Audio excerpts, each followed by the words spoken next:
जय श्री राधे राधे, हर हर महादेव। मित्रों, स्टार भजन कीर्तन के माध्यम से मैं प्रमोद शुक्ला आज आपको गुरु पूर्णिमा के बारे की मैं जानकारी देने जा रहा हूँ। गुरु पूर्णिमा के दिन गुरु को उच्च आसन पर बैठाना चाहिए। उसके बाद उनके चरण को जल से धोएं और उसके बाद साफ कपड़े से पोंछें। फिर उनके चरणों में पीले या सफ़ेद पुष्प अर्पित करें। इसके बाद उन्हें श्वेत या पीले वस्त्र भेंट करें। फल मिठाई आदि उन्हें भेंट करने के बाद दक्षिणा अर्पित करें। इसके बाद गुरु से अपना दायित्व स्वीकार करने की प्रार्थना करें। सामान्यतः हम लोग शिक्षा प्रदान करने वाले को ही गुरु समझते हैं, लेकिन वास्तव में ज्ञान देने वाला शिक्षक बहुत आंशिक अर्थों में गुरु होता है। गुरु होने की तमाम शर्तें बताई गई हैं, जिसमें से 13 शर्तें बहुत ही प्रमुख मानी जाती हैं। शांत, दांत, कुलीन, विनीत, शुद्ध वेशवाह, शुद्धाचारी, सुप्रतिष्ठित, शुचिदर्श, सुबुद्धि, आश्रमी, ध्याननिष्ठ, तंत्र मंत्र विशारद और निग्रह अनुग्रह। गुरु की प्राप्ति होने के बाद ऐसा प्रयास करना चाहिए कि उनके दिशा निर्देशों का ही आप पालन करें। गुरु पूर्णिमा के दिन गुरु के आशीर्वाद से धन संपत्ति, सुख शांति और वैभव का वरदान प्राप्त होता है।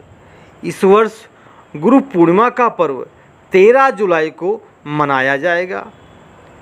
रुचक, भद्र, हंस और शश नाम के 4 विशेष योग इस बार गुरु पूर्णिमा को खास बना रहे हैं।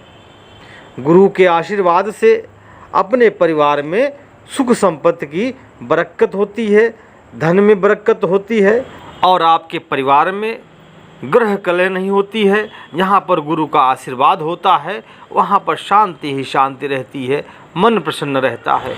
हिंदू धर्म में ये भी मान्यता है कि आषाढ़ माह की पूर्णिमा पर महर्षि वेद व्यास का जन्म हुआ था, इसीलिए इसे व्यास पूर्णिमा भी कहते हैं। इस दिन से ऋतु परिवर्तन भी होता है और इस दिन ही शिष्य अपने गुरु की विशेष पूजा करते हैं। लोग अपने गुरु को यथाशक्ति दक्षिणा, पुष्प, वस्त्र आदि भेंट करते हैं। हमारे जीवन में गुरु का विशेष महत्व होता है। भारतीय संस्कृति में गुरु को भगवान से भी बढ़कर माना गया है और गुरु ही हमें अज्ञान रूपी अंधकार से ज्ञान रूपी प्रकाश की ओर ले जाते हैं। इसी दिन भगवान शिव द्वारा अपने शिष्यों को ज्ञान दिया गया था। इस दिन कई महान गुरुओं का जन्म भी हुआ है और बहुतों को ज्ञान की प्राप्ति भी इसी दिन हुई है। इसी दिन गौतम बुद्ध ने धर्म चक्र प्रवर्तन किया था। आषाढ़ माह की पूर्णिमा के दिन गुरु पूर्णिमा का उत्सव मनाया जाता है। यह पर्व जून से जुलाई के बीच में आता है। इस पर्व को हिंदू ही नहीं, जैन, बौद्ध और सिख धर्म के लोग भी मनाते हैं। ये पर्व इस वर्ष 13 जुलाई को मनाया जाएगा। प्राचीन धर्म ग्रंथों में भी गुरु को ब्रह्मा, विष्णु और महेश के समान बताया गया है। एक व्यक्ति गुरु का ऋण कभी नहीं चुका पाता। एक मंद बुद्ध शिष्य को भी गुरु एक योगी व्यक्ति बना देता है। संस्कार और शिक्षा जीवन का मूल स्वभाव होता है। इससे वंचित रहने वाला व्यक्ति बुद्धू कहलाता है। गुरु के ज्ञान का कोई तोल नहीं होता। हमारा जीवन गुरु के अभाव में शून्य होता है। गुरु अपने शिष्यों से कोई स्वार्थ नहीं रखते। उनका उद्देश्य सभी का कल्याण करना होता है।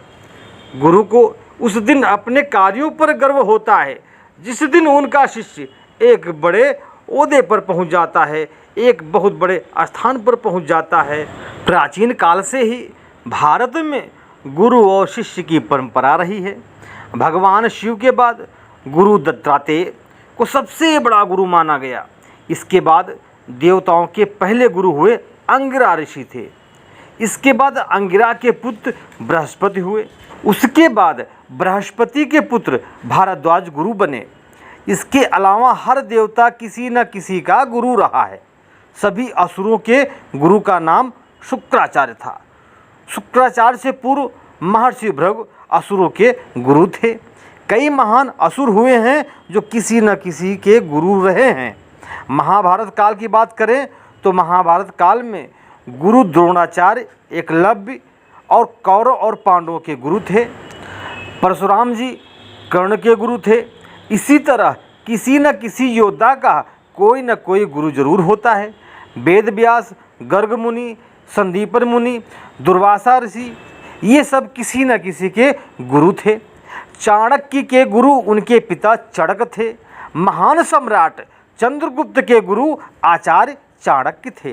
चाणक्य के काल में कई महान गुरु हुए। ऐसा भी कहा जाता है कि महाअवतार बाबा ने आदि शंकराचार्य को क्रिया योग की शिक्षा दी थी और बाद में उन्होंने संत कबीर को भी दीक्षा दी थी।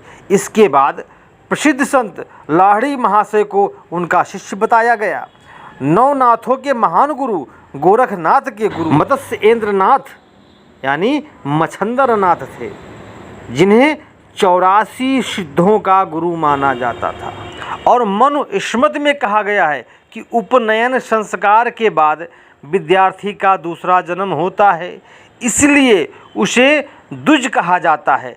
शिक्षा पूर्ण होने तक गायत्री यानी उसकी माता तथा आचार्य उसका पिता होता है। माता और पिता अपने बच्चों को संस्कार देते हैं, पर गुरु सभी को अपने बच्चों के समान मानकर ज्ञान देते हैं। तो मित्रों, हमारे जीवन में गुरु का बहुत विशेष महत्व होता है।